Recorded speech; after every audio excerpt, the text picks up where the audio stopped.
خلينا نعرفوك شويه من خلال مدامنا في الفن.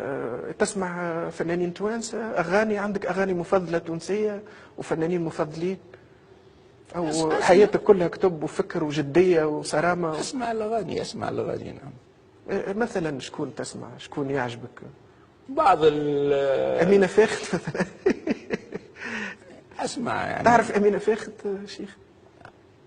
اسمع بها واعرفها نعم. سمعت اغانيها شويه. اي نعم. ثم فنانين مغروم بهم تسمع اغانيهم توانسه ولا كلاسيكي شويه ذوقك هكا؟ انا سمعت مثلا بعض هذا الفن الحديث. خلينا نعرفوك يزي من صورتك الجديه بعض الفن الحديث اللي فن الراب يعني، الذي خاصه فن الراب. نعم، الذي اشتغل بالثوره يعني.